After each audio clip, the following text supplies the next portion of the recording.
Is Ghana's right of return quietly becoming a right for privileged? That question is no longer whispered in private circles. It's being debated in Accra, also in the diaspora, in New York, London, and also across the diaspora. Ghana's government has temporarily suspended citizenship application for descendants of Africans, or you may say descendants of enslaved Africans, a program once celebrated as a modern legal expression of Pan African unity. What was meant to be a historic bridge between Africa and its displaced children is now exposing tensions about fairness, class, and belonging. This is no longer just about a paperwork or a passport or citizenship. It's about principle. Hello, I am Mahle Tayala, your host at Connect Africa. Now, let's break it down. First things first, let's credit where the credit is due. So first, I'm going to break down to you Ghana's bold move. Now, Ghana, let's acknowledge something clearly. Ghana has led. How?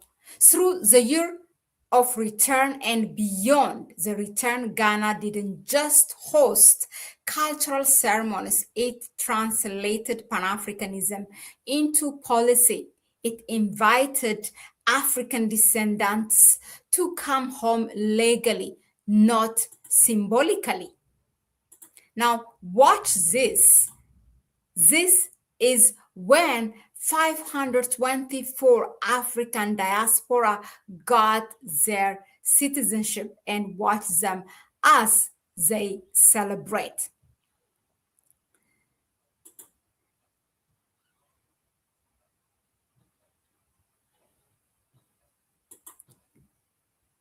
Now, through the year of return, as we said, Ghana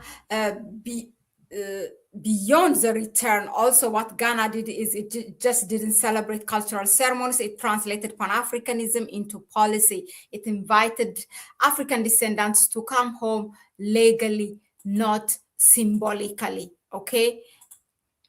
And Ghana's outreach wasn't limited to ceremonies and passports. Recently, when Jamaica faced national challenges, Ghana sent police officers and medical personnel, strengthening African Caribbean cooperation in tangible ways, while many African states remained distant. That was not performance, that was Ghana's policy. But of course, leadership brings scrutiny. Now, what are the questions that are questioned by Ghana, by the Ghanaians locally, by the African diaspora, and also what is the criticism against the government? Let's look at that. Now, I'm going to break it down. Debate one is the access equal? That is the debate one. Across the diaspora, and this comes from the diaspora, across the diaspora, frustration is growing. Applicants for Ghana's citizenship is a high cost. That's what they're saying. Rigid DNA requirements, strict timelines, and layered bureaucracies that made the process feel exhausting, sometimes discouraging. Then comes the uncomfortable perceptions. When high-profile personalities like celebrities appear to receive citizenship swiftly and smoothly, the public start to ask questions. Was it facilitation? Was it symbolism? Was it strategic optics? Even if every procedure was legally followed, perception, of course, matters. If ordinary descendants navigate months of complexity while visible figures seem to guide through just to glide through. It feeds a narrative of two cracks, which are one of the connected and the other one for everyone else. And the right of return that operates on two speeds risks undermining its own moral foundation, and Pan-Africanism cannot be tiered. Now let's go to debate number 2, which is what is the concern of the local Ghanaians. The tension is not coming only from the diaspora. Within Ghana, the conversation against this policy is sharper. Many Ghanaians are proud of the return movement. They understand the history, they feel the connection, and also they do love their leader, Kwame Nkrumah, which he was pro about this. Now, yet there is a rising economic anxiety, rents climbing, luxury housing expanding, neighborhoods shifting, and whispers of diaspora enclaves forming, socially and economically distinct. Some locals are asking, are returnees integrating into Ghanaian society or recreating insulated Western bubbles? This is not xenophobia. It's a concern about balance.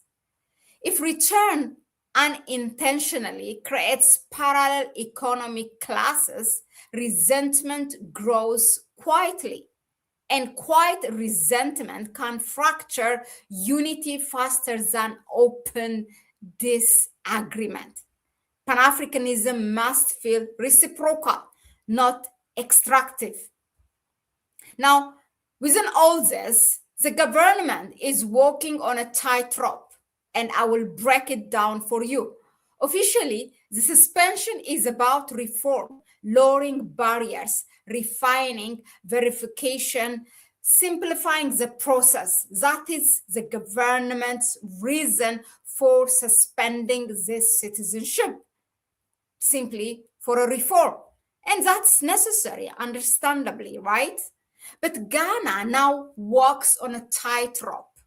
It must ensure citizenship is not influenced by visibility of wealth. Verification remains credible and secure. Local citizens do not feel economically displaced. The diaspora does not feel administratively excluded. This is not just administrative recalibration. It's a test of trust.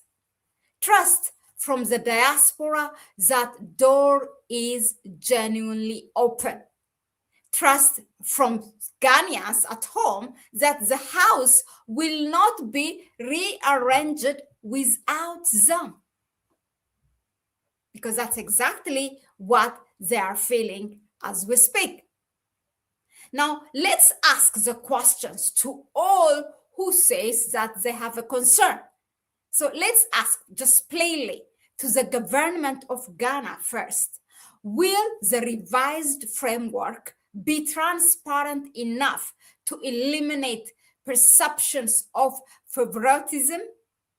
Will affordability and accessibility reflect the historical weight of this initiative? That's a question to the government. Now let's ask the African diaspora who are settled now in Ghana. Is return about shared development or lifestyle relocation? Are you embedding within communities or clustering separately? We also have questions to the Ghanaians at home. Can historical justice be pursued without economic insecurity? How do we welcome family without feeling replaced? These are difficult questions, but Pan-African unity cannot mature without difficult conversations like this one. Because next if other African states are about to adopt, we need to get to the bottom of it. And guess what? Ghana can be that testing African states. So if Ghana gets it right, so that others can get it right. Now, concluding, just beyond symbolism of this, the right to return, Ghana has not abandoned the right of return. If anything, this moment reveals how serious the project has become. Pan-Africanism is evolving from inspiration to infrastructure, from emotion to economics, from slogans to systems. And systems must withstand scrutiny. If Ghana can refine this pathway with fairness, transparency, and balance, it will not weaken the right of return. It will strengthen it. Because unity is not proven in celebration, it's proven in how we handle tension like this. And right now, Africa and its diaspora are being called to prove it together.